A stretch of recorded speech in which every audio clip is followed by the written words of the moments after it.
السلام علیکم. پروگرام سیاسی لوگ کے ساتھ میں ہوں عظمیٰ خان رومی. ناظرین، جب بھی پاکستان کے معدنی وسائل کی بات کی جاتی ہے تو یہ کہا جاتا ہے کہ ملک بہت امیر ہے. ہم بچپن سے یہ بات پڑھتے بھی آئے ہیں، سنتے بھی آئے ہیں کہ قدرت نے بے بہا نعمتیں دی ہیں پاکستان کو.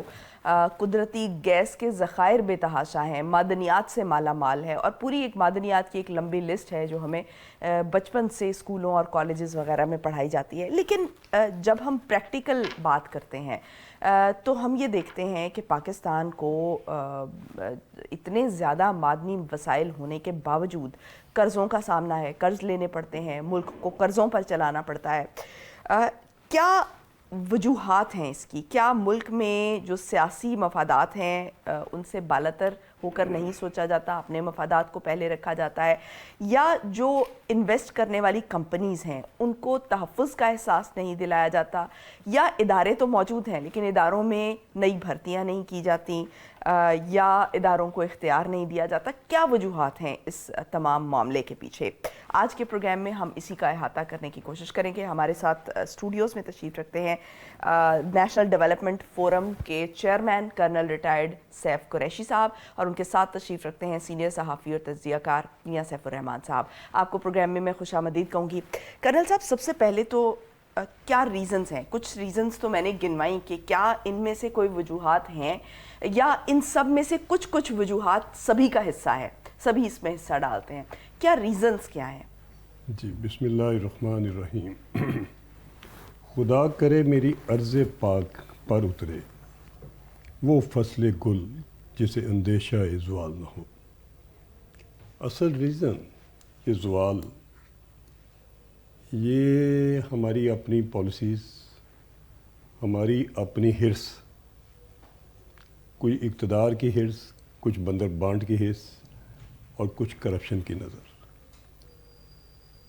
ہم نے یہ قدرتی وسائل کو صحیح طریقے سے احاطہ ہی نہیں کیا. دکھ کی بات یہ کہ بہت زیادہ ڈیسیژن میکر کو یہ خبر ہی نہیں کہ اس ملک میں $1 ٹریلین کے وسائل پڑے ہوئے ہیں، اور ہمیں کسی IMF یا کسی اور کشکول کو لے کے جانے کی ضرورت نہیں ہے. میں ایک دفعہ نہیں، بار بار اس چیز کو پوائنٹ آؤٹ کر چکا ہوں اور آج بھی کروں گا کہ یہ صرف مائن اینڈ منرل نہیں ہے، بلکہ مائن اور منرل میں بھی نان میٹالک علیحدہ ہیں، جس میں 2 درجن سے زیادہ انتہائی قیمتی اس میں میٹلز ہیں. دوسرا میٹالک میں بھی، میٹالک میں تو آپ کے پاس وہ ہے کہ جس کا ریئر ارتھ ہے آپ کے پاس. کس ملک کے، کس دنیا کے ملک کے پاس اتنی ریئر ارتھ ہے جتنی پاکستان؟ مولبڈیم ہے آپ کے پاس، کس ملک کے پاس ہے؟ میں پوچھنا چاہوں گا. سیٹلائٹ بن رہے ہیں اس سے اوپر جانے کے لیے. دنیا ورٹیکل وار میں آ گئی ہے، گراؤنڈ وار پھر ختم ہو گیا آپ کا. آپ آرٹیفیشل انٹیلیجنس میں چلے گئے ہیں. ہر چیز میں آپ کو ریئر ارتھ کی ضرورت ہے. ہم نے کبھی ویلیو کیا؟ ہم نے کبھی سنبھالا؟ ہم تو اس کو گاڑیوں میں مٹی کے بھاؤ ابھی تک بیچ رہے ہیں. ہم بار بار میں یہ کاشن کرتا رہا ہوں اور گزارش بھی کرتا رہا ہوں کہ را مٹیریل کی بار ایکسپورٹ یا سمگلنگ ٹوٹل بند کر دیں. یہ سرمایہ اس ملک کا، یہ انتہائی قیمتی سرمایہ ہے. یہ $1 ٹریلین جو ہے یہ مٹی کے بھاؤ نہ جانے دیں. کوئی ملک دنیا کا اپنے را مٹیریل کی نہیں بیچتا جس میں سونا ہو، کاپر ہو، مولبڈیم ہو، جس میں جیم سٹون ہو، جس میں راک سالٹ ہو، ہمالین، ہر دنیا کی چیز آپ کے پاس موجود ہو. اور پھر یہ مائن اور منرل میں آپ کے پاس آئل اینڈ گیس میں کچھ کمی ہے. آئل کے بھی ریسنٹ ایک بڑا ذخیرہ دریافت ہوا ہے، اور یہ کہا جا رہا ہے کہ تیسرے یا چوتھے نمبر پہ دنیا بھر میں یہ اتنا بڑا ذخیرہ ہے کہ تیسرے یا چوتھے نمبر پر پاکستان پیداوار میں آ سکتا ہے آئل پروڈکشن میں. پھر میں یہ بھی عرض کروں کہ آپ کے پاس ہزاروں کلومیٹر کی کوسٹل بیلٹ ہے. ویتنام کے پاس اتنی سی ہے 10-20 کلومیٹر کی. وہ دنیا کا سیکنڈ بیسٹ فش ایکسپورٹ کرنے والا ملک ہے. اپنی اکانومی ساری وہ اس سے چلاتا ہے، بلو اکانومی سے. آپ کے پاس اتنے 1000 کلومیٹر، آپ نے آج تک کیا فائدہ اٹھایا ہے؟ یہ بھی یاد کرا دوں میں کہ ایک بہت اچھا کام ہوا تھا پیچھے ایک دور میں، اور وہ کیا ہوا تھا، آپ نے اپنی کوسٹل بیلٹ کی لمٹ، آپ نے اپنی سمندر کے اندر لمٹ لیگلی یو این او سے انکریز کروا لی تھی، ایکسٹینڈ کروائی تھی، اس کو ایکسٹینڈ کرائی تھی، ڈبل کرا لی تھی. اور آپ کو پتہ ہے کہ جب آپ نے ڈبل کرائی تھی تو اس کے نیچے کتنے ذخائر پہلے ریسرچ ہو کے پتہ لگ گئے تھے. ہم اب بھی اس میں سی لائن میں بھی ہم دنیا کے امیر ترین ملک ہیں. نیچے جا کے دیکھیے اور اس کو سنبھالیے، اور اس کو سمگل نہ ہونے دیں، اس کو چوری نہ ہونے دیں، اس کا سودا نہ ہونے دیں. اور جدھر سے بھی کوئی چیز نکلتی ہے، یہ سمندر میں صرف آئل اینڈ گیس ہی نہیں ہے، اس کے اندر بہت کچھ ہے. آپ جو جائیں گے آپ کو پتہ چلے گا کہ سمندر کے اندر کیا ہے آپ کی بیلٹ میں. تو اور قدرتی وسائل میں پھر آپ کے پاس آپ کی فرٹائل زمینیں ہیں، یہ کوئی کم قیمت کی ہیں. دنیا کو فوڈ سیکیورٹی کا مسئلہ ہے، نیشنل سیکیورٹی کا پارٹ اینڈ پارسل ہو گیا ہے فوڈ سیکیورٹی. چائنا نے اتنے گودام بنا لیے ہیں کہ جو ہزاروں کی تعداد میں آگے 10 سال اپنا ہی فوڈ کٹھی کر رہے ہیں. ہم کیا کر رہے ہیں؟ ہم نے تو گندم خریدنی بھی بند کر دی. ہم تو وہ چوہے کھا رہے ہیں، ان کو سسری پڑی ہوئی ہے، اس کو بالی بارس کوئی نہیں، اگلی گندم لگ نہیں رہی. 40% گندم آپ کی فصل اگلی کم لگ رہی ہے. میں آج ہی کاشن کر جو آپ کو یہ بھی. اور آپ جب گندم کی ضرورت ہوگی تو باہر سے آپ ڈالر نہیں ہوں گے اتنے اس کو امپورٹ کرنے کے لیے. ابھی بھی آپ جاگ جائیں، گندم لگنے کا ٹائم ہے. یہ ڈی سی نہیں لگوا سکتا، یہ ایس پی نہیں لگا سکتا. جو پچھلے ذخائر کے جو پچھلے کھیتوں کے ساتھ ہوا ہے اور جو گندم کی پروڈکشن کے ساتھ ہوا ہے، وہ نیکسٹ کون لگائے گا؟ کون فارمر لگائے گا کہ وہ گندم اگائے؟ اور میں آپ کو پاکستان پنجاب سیڈ کارپوریشن کی فکر دے رہا ہوں کہ 40% بیج ہی لوگوں نے نہیں خریدا. اور زمینوں پہ پتہ لوگوں نے، میں زمیندار ہوں، مجھے پتہ ہے کہ آلو لگے ہیں، مکئی لگی ہے، گندم لگانے کو کوئی تیار نہیں ہو رہا. کیا کریں گے؟ پالیسی میکر کدھر ہے؟ ٹھیک. میاں سیف الرحمان صاحب، آپ کیا سمجھتے ہیں کہ کیوں ان تمام ذخائر کا، اتنے بڑے بڑے ذخائر اگر موجود ہیں پاکستان میں، تو ان کا فائدہ کیوں نہیں اٹھایا جا سکتا؟ کیا ریزن ہمارے ہاں جو چیز لیکنگ ہے نا جی، ایک تو لیکیجز اور ویسٹیجز بہت ہیں. اور آپ کو شاید میں نے ایک اور پروگرام میں بتایا تھا کہ بڑے بڑے جو دنیا کے اکنامک جائنٹس ہیں، وہ بعض کا لیکیجز اور ویسٹیجز کو جب کنٹرول کر لیتے ہیں تو وہ پروفٹ میں بدل جاتی ہیں چیزیں. لیکن ہمارے ہاں چونکہ یہ ایک بہت زیادہ ایک اپروچ رہی ہے کمپلیسنسی کی، خاص طور پہ ڈیسیژن میکرز جو ہیں ہمارے پالیسی میکرز ہیں، اور نسبتاً قدرے ہولسٹک اپروچ نہیں ہوتی. مکمل ہولسٹک اپروچ تو کہیں بھی نہیں ہوتی، مکمل جامع جو ہوتی ہے، لیکن قدر کسی حد تک وہ اتنی ہوتی ہے، آل پرویسو ہوتی ہے، بڑی وائڈ اپروچ ہوتی ہے. بہت سی چیزوں کو دیکھا جاتا ہے بھیا اس کے کانسیکوینسز، میرٹس، ڈی میرٹس. کیونکہ پالیسی میکنگ میں میں بہت قریب بھی رہا ہے، سی ایس ایس آفیسر دیکھا اوپر کے لوگوں کی جو فائل ورک ہے، پھر پولیٹیکل ایگزیکٹوز کو جاتا ہے، وہاں پہ اختلافات بھی جو ہوتے ہیں وہ کوئی عام طور پہ کوئی ریشنیل کی بنیاد پہ نہیں کیے جاتے، وہ مفاد کی بنیاد پہ کیے جاتے ہیں. جیسے بھی کرنل صاحب بھی کہہ رہے ہیں کہ مفاد ہے کہ جی اوپر سے کوئی حکم آ جاتا ہے کہ بھئی ٹھیک ہے، یہ منصوبہ تو بہت اچھا ہے، یہ قابل عمل بھی ہے، لیکن ابھی چونکہ پرائم منسٹر صاحب کا یا اوپر چیف سیکرٹری صاحب کا حکم ہے، اس کو بھی should be consigned to cold storage. یہ چیزیں بہت ہوتی رہی ہیں ہمارے یہاں. ایک نیشنل کنٹینیوٹی نہیں، آپ کو ہزمنس نہیں دیکھ رہے کہ آپ کے ہاں جیسے دیکھیں نا. ابھی یہ بات کی گئی کہ جی یہاں پہ مولیبڈن میں ریئر ارتھ ہے. مثلا مجھے یاد پڑتا ہے کہ میں ادھر آزاد کشمیر کے کچھ ایریاز میں جو ایک تو سری نگر کو جاتے ہیں، ایک جو دوسری طرف ہمارے 8 مقام اور دیگر جو نیلم ویلی ہے، یہ بھی it is rich in so many things. Mica کے پہاڑ ہیں اور بہت سی چیزیں. کبھی ان کو ان پوٹینشیل کو ٹیپ ہی نہیں کیا گیا. اور اگر آپ کے کچھ ادارے اس پہ معمور بھی ہیں تو وہ ادارے اس میں کوئی ڈے ٹو ڈے بیسس پہ کوئی نہ اسٹڈی کرتے ہیں، نہ اس کی کوئی رپورٹس بناتے ہیں. اور ان کے اوپر جو منسٹریز ہیں وہ بالکل بیٹھی ہیں خاموش، اور ان کو کوئی نیشنل انٹرسٹ کی صورت ہے ہی نہیں ایسی کہ اگر کہیں نہ کہیں سے کوئی پہاڑ بیچ بھی دیا جائے تو وہ پھر اندر ہی سے ساری بندر بانٹ ہو جاتی ہے. تو یہ ایک بہت زیادہ آپ کو جو اوپر بیٹھے ہوتے ہیں جی پالیسی ساز، ان کے اندر یہ ایک بنیادی کیپیسٹی ہونی چاہیے to see through the things, کہ بین السطور وہ دیکھ سکیں گے جی ہمارے ہاں کہاں کہاں پہ کیا پوٹینشیل ہے. منسٹریز کے اس سے انفارمیشن لی جائے. اب دیکھیں نا جی ایک جیمز سٹون کارپوریشن، جیسے ابھی جیمز کا ذکر ہوا، وہ بنی تھی، کبھی اس کا دوبارہ ذکر ہی نہیں سنا. کہ جی وہ جیم سٹون کارپوریشن کیا کر رہی ہے, کتنی ایکسپورٹ ہو رہی ہے, اتنے اچھے جیمز ہیں آپ کے ناردرن ایریاز میں, تو ان کے اوپر اس کے ایکسپورٹ پہ آپ کو کروڑوں اربوں ڈالر آ سکتے ہیں, اس پہ کام نہیں کیا گیا. تو یہ ہے کہ ایک لیکیجز بھی ہیں ہمارے ہاں, ویسٹیجز بھی ہیں, وہ بھی بہت زیادہ ہے, ایک کمپریہنسو ایک جامع منصوبہ بندی نہیں ہے, اور وہ بھی تسلسل کے ساتھ. کیونکہ ادروائز دیکھیں جی انسان کوئی بھی عقل کل نہیں ہوتا, گورننس ایک رننگ بزنس ہے, یعنی کہ آپ بار بار سٹڈی کریں چیزوں کو, بار بار اس پہ ڈسکشنز کریں, بار بار چیزوں کو ایسرٹین کریں, پھر نئے سائنٹیفک میتھڈز یوز کریں. نئے سائنٹیفک میتھڈز جو ہیں, آپ ابھی بات کی گئی نا یہ جو زراعت میں ہم بات کریں, میں چائنا 5 مرتبہ گیا ہوں, میں نے چائنا میں زرعی سائنسدان کو وہ پروٹوکول اور عزت ملتے دیکھی ہے جو شاید وہاں کے وزیر اعظم کو نہ ملتی ہو. کیونکہ وہ جب ہم نے انہیں پوچھا, ان کا پسی کلچر کے میں فارمز پہ گیا جہاں پہ فش فارمنگ ہوتی ہے, تو جو سائنٹسٹ آئے بہت زیادہ عزت دی گئی, ہم انہیں ملے بھی. تو جب ہم نے لوگوں سے پوچھا کہ کیا, انہوں نے کہا جی کہ ہم اپنی خوراک دنیا سے کہاں سے لیں گے, 1 ارب 40 کروڑ تو ہم ہو چکے ہیں, تو ہم اگر یہی چیز فوڈ سیکیورٹی واقعی کہ اگر ہم فوڈ اینڈ سیکیور ہو گئے تو باقی تو ہم جتنی مرضی مشینیں, توپیں, ٹینک اسپیس میں چلے جائیں, اٹ از آل یوز لیس. تو یہ اس چیز پہ, اور پھر دیکھیں پاکستان کا لینڈ میس کتنا بڑا ہے, آپ حیران ہوگی, one of the biggest largest system irrigation system, یہ اتنی بڑی بلیسنگ ہے. پھر آپ کے موسم ہے, پھر آپ ہر چیز اگا سکتے ہیں یہاں, یعنی آپ کوئی بھی دنیا کی فصل لیں, کوئی بھی دنیا کی کراپ لیں. اب تو اولیو کا بھی تجربہ کامیاب ہوا ہے, حتیٰ کہ چائے کا بھی لوگ کہتے ہیں جی ہم پاسبل ہے.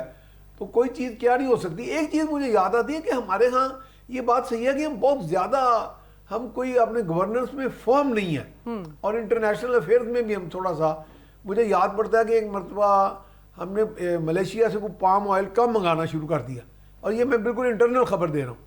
ملیشیا کے باقاعدہ ایک منسٹر, ان کے پرائم منسٹر نے بھیجے یہاں پاکستان آ کے, ہمارے لوگوں کو ملے, ہمارے بڑوں کو, انہوں نے کہا جی کہ ہماری تو یہ معیشت کا بہت بڑا حصہ ہے, آپ کو پتہ ہے اس کے نتیجے میں ان کو پریفرنشل ٹیرف دیا گیا, ان کو بھی, اور پھر انڈونیشیا نے مانگا, ہم نے ان کو بھی دیا. میں یہ نہیں کہتا ہمارے دوست بھائی ملک ہیں, لیکن اس میں یہ بھی نہ ہونا کہ ہم اپنی قوم کی, اپنی اکانومی کی کاسٹ پہ لوگوں کو پریفرنسز دیں. یہ بھی ایک بہت بڑا ایشو ہے. اور یہ ایشو ہے جیسے میرے بھائی نے بھی کہا کہ باقی ہمارے بہت سے معاہدوں میں ہوتا ہے, جس پہ اکثر لوگ شکایت کرتے ہیں کہ جی وہ پھر اوپن کیوں نہیں ہوتے, وہ ٹرانسپیرنٹ کیوں نہیں ہوتے. ٹرانسپیرنٹ اسی لیے نہیں ہوتے کہ اس میں کوئی نہ کوئی دال میں کالا ہوتا ہے. ٹھیک. کرنل صاحب, اگر میں سینڈک کا ذکر کروں تو 1967 میں جو ہے وہ ہمیں یہ معلوم ہوا, 30 سال تک ہم صرف اس کی فیزیبلٹی رپورٹ ہی نہیں بنا سکے, 30 سال تک. اور پھر چین آگے بڑھا اور اس نے پھر پاکستان سے کہا کہ یہ ہمیں دے دیں. اور پھر جیسے بھی میاں سیف الرحمان صاحب نے ذکر کیا کہ پھر وہ آپ نے کمرشل بنیادوں پہ نہیں دیا, پھر وہ آپ نے دوستی کی بنیاد پر دیا. لیکن دوستیوں کی بنیاد پر یہ ممالک ایک دوسرے کے ساتھ اس طرح سے تعلقات نہیں بنایا کرتے. کیا ہمارے جس طرح عام لوگوں میں ایک تاثر موجود ہے کہ چین ہمارا دوست ہے اور دوستی کے ناطے جو ہے وہ ہم ایک ٹریڈ کرتے ہیں یا جو بھی ہمارے تعلقات ہیں وہ دوستی کی بنیاد پر ہیں, لیکن اب ہم یہ بھی سمجھنے کے قابل ہیں کہ دوستوں کے درمیان تعلقات دوستی کی بنیاد پر نہیں ہوتے, میوچل انٹرسٹ کی بنیاد پر ہوتے ہیں. تو کیا ہمارے جو حکمران ہیں وہ ابھی تک اس چیز کو ریئلائز نہیں کر پائے, یا جو ایک کامن مین کے پاس جو ایک تاثر ہے اس چیز کا, وہی لے کر جو یہ حکمران ہے وہ آگے معاہدے بھی کرتے ہیں اور ان کے ساتھ جو ہے وہ سیٹلمنٹس بھی کرتے ہیں؟ جی میں یہ سمجھنے سے قاصر ہوں. میں نے بہت ریسرچ کی, اور سینڈک میں بلکہ ان کے جو سب سے پہلے جنرل مینیجر تھے محمد علی, ان سے بیٹھ کے میں نے اور ساری ٹیم کو بلا کے میں کافی ہفتے اس پہ کام کرتا رہا کہ سینڈک کو ہم نے کیوں نہیں ٹھیک طریقے سے استعمال کیا, یا ہم نے ایگریمنٹ کیوں ایسا کیا ہے جو ایگریمنٹ میں ہمیں پی نٹ بھی نہیں مل رہے, چھلکے مل رہے ہیں اس کے. ہم نے کیوں نہیں اس کو واچ کیا, اس کو کیوں نہیں خود کیا. ہم نے پھر ظلم ہوا کہ اس کو مشرف صاحب نے چند ایک پیسوں پہ سالانہ لیز پہ دیا. جی آپ کی کاپر کی نہیں, کاپر کے ساتھ گولڈ اور پتہ نہیں کیا کچھ اور سینڈک سے نکل رہا ہے. آپ اس کو جو آپ کا بلسٹر جو سلیب بنتی ہے, آپ اس سلیب کو دیکھے, اس کو ریفائن کیے, اس کو ویلیو ایڈ کیے بغیر کیوں جانے دے رہے ہیں؟ آپ را مٹیریل ملک سے کیوں دیکھے بغیر جانے دے رہے ہیں؟ پہلی بات. دوسری بات کہ آپ نے 10 سال کے لیے دیا انہوں نے, پھر زرداری صاحب نے آ کے اس کو کوئی 10 سال اور دے دیے. 2017 میں اکتوبر میں اس نے ختم ہونا تھا. میں ادھر ہی تھا, میں نے اس کو ساری تحقیق کی, اس کے بعد ایک پیپر لکھا کہ 2017 کے بعد اس کو آگے رینیو نہیں کرنا چاہیے. ہمارے پاس مین پاور ہے, 1100 بندہ اندر کام کر رہا ہے اور سارے ٹرینڈ ہیں اور سب وہ A to Z چیز چاہتے ہیں.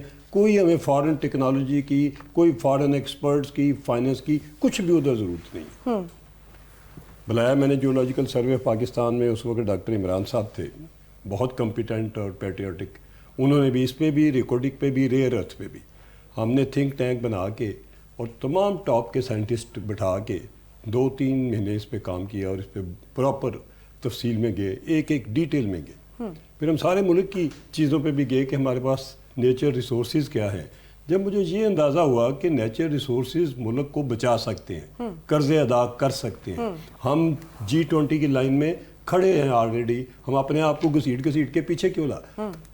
پتہ یہ چلا کہ جب ہم ایگریمنٹ کرتے ہیں کسی بار کی ملک کے ساتھ تو وہ ہم ہمیشہ ہی ایگریمنٹ ایسا کرتے ہیں جس میں ملک کا نقصان ہوتا ہے, نیشنل انٹرسٹ کا دھیان نہیں رکھا جاتا. بے شک وہ سینڈک ہو, بے شک وہ گوادر ہو جس میں ہم صرف 9% ہے, 91% ہم نے بار والوں کو دیا ہوا ہے. گوادر میں باتیں ہم اتنی کرتے ہیں, گوادر یہ کر دے گا, وہ کر دے گا, تو لکھ کے, اور پھر ہم ان ایگریمنٹ کو چھپا لیتے ہیں کہ جن کو کوئی نہیں دیکھ سکتا.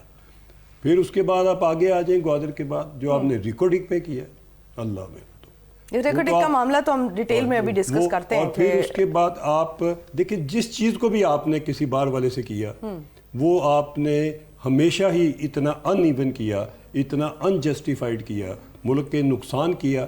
اور اس کو پھر میں 2017 کا ذکر کر رہا تھا, ان رائٹنگ ہم نے کہا کہ اس کو آگے ایکسٹینڈ نہیں کرنا. بدقسمتی سے پھر ایکسٹینڈ ہوئی 5 سال, اور اس سے بڑی بدقسمتی سے وہ 2023 میں ختم ہونی تھی. جی خان صاحب جا رہے تھے 2022 اپریل میں, انہوں نے جانے سے پہلے 1 سال چند مہینے پہلے اس کو آگے پھر 15 سال. خدا کا خوف کرے, ہم توشہ خانہ وغیرہ کا حساب تو لے رہے ہیں, یہ حساب تو لے ان سے. کیوں کیا؟ ابھی تو اس کا ٹینیور ہی مکمل نہیں ہوا تھا. سینڈک کا ٹینیور ختم ہونا تھا اکتوبر 2023 میں. آپ نے مارچ پہلے سے کیسے اس کو دوبارہ دے دیا؟ کیوں دیا؟ تو یہ ایسا کرنے کی کیا ریزنز ہوتی ہیں؟ ریزن ذاتی ہوتی ہیں. ایک تو آپ نے یہ کہہ دیا نا کہ نیشنل انٹرسٹ میں معاہدے نہیں ہوتے, لیکن جب ایسے فیصلے کیے جاتے ہیں تو یہ آنکھ بند کر کے تو نہیں ہوتے, کچھ نہ کچھ سوچ کے, کچھ نہ کچھ سوچ سمجھ کے ہی ہوتے ہیں, کچھ نہ کچھ ڈیسائیڈ کر کے ہی ہوتے ہیں. دنیا کا کوئی ملک اپنے قومی مفاد کو قطعی طور پہ نہیں بیچتا. کوئی ایسا ایگریمنٹ نہیں کرتا کہ جس کے اوپر کوئی انگلی ریز کی جائے, ماں سوائے جو ہم کرتے رہے. کیا ہمارے لوگ اتنے کمپیٹنٹ نہیں ہیں, ہمارے حکمران میں نہیں سمجھتا جی کمپیٹنٹ, میں سمجھتا ہوں سب سے چلاک, ہوشیار, کمپیٹنٹ سب کچھ ہے, سودا کرتے ہیں ذاتی مفاد کا. یعنی ذاتی مفاد جو ہے وہ نیشنل انٹرسٹ سے پہلے آ جاتا ہے. جی بالکل پہلے. ٹھیک, اور کسی کی انکوائری کروا لیں, مجھے, میں رہا ہوں نا انکوائری کمیشن میں, مجھے دیں کسی کی, جس کے جو چیلنج کرتا ہے, میں آج چیلنج کرتا ہوں, کسی کی انکوائری کر لیں, کوئی نیٹ کلین ہو کے مجھے گزر کے دکھا دیں کہ جتنے فیصلے ہوئے وہ قومی مفاد میں ہوئے ہیں کہ نہیں ہوئے. سیف الرحمان صاحب, یہ جو تمام ڈسکشن ہو رہی ہے اس میں ہم پتہ یہ لگانے کی کوشش کر رہے ہیں کہ ایکچولی ریزنز کیا ہیں. ایک تو ابھی کرنل صاحب نے کہا کہ نہیں کمپیٹنس کا معاملہ نہیں ہے اور نہ ہی ہو سکتا ہے کیونکہ کمپیٹنٹ لوگ موجود ہیں, لیکن کیا سبھی جو کمپیٹنٹ لوگ ہیں وہ اپنے پرسنل انٹرسٹ کے لیے تیار ہو جاتے ہیں اور نیشنل انٹرسٹ جو ہے وہ پیچھے کر دیتے ہیں؟ دیکھیں کمپیٹنس بھی ہے, ایکسپرٹیز بھی ہے, ٹیکنیکل اسپیشلائزیشن بھی ہے. جہاں پہ جا کے فیصلے ہونے ہیں نا جی, ایک تو آپ کی ریپوٹیشن دنیا بھر میں یہ ہے کہ یو آر آن سیل. آپ نے بہت سی چیزیں سنی, وہ تو میں یہاں ریپیٹ بھی نہیں کر سکتا.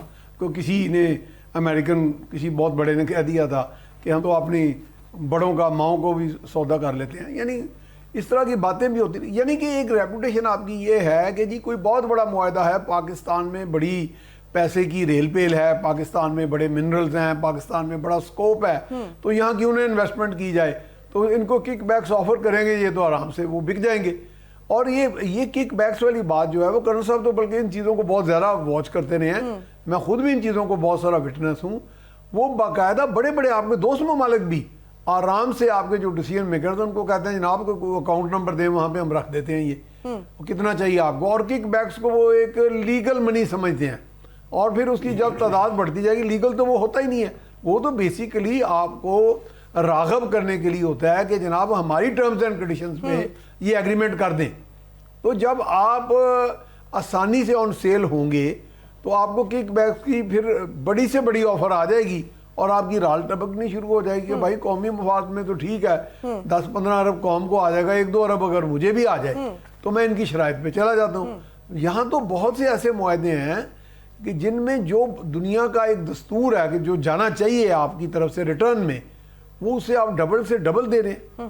اور جب آپ اس طرح کرتے ہیں تو ہم پوچھتے رہے ہیں, میں پوچھتا رہا ہوں کئی فائنانس منسٹر سے, کئیوں سے, کہ جناب ایک تو آپ نے ٹرانسپیرنٹ نہیں رکھا, دوسرا ہمیں تو یہ شنیدہ ہے کہ لائنز شیئر آپ دینے ہیں بیرونی سرمایہ کاروں کو, اور پروجیکٹس میں انہوں نے کہا جی دیکھیں بیرونی سرمایہ کاری آ کہاں رہی تھی, یہ ان کا نارمل جواب ہوتا ہے کہ جی آ کہاں رہی تھی صاحب آپ کیسی باتیں کہتے ہیں, تو آ ہی نہیں رہی تھی تو ہم پھر کیا کرتے, پھر جو منہ مانگی ان کو قیمت ہی ہم نے دے دی.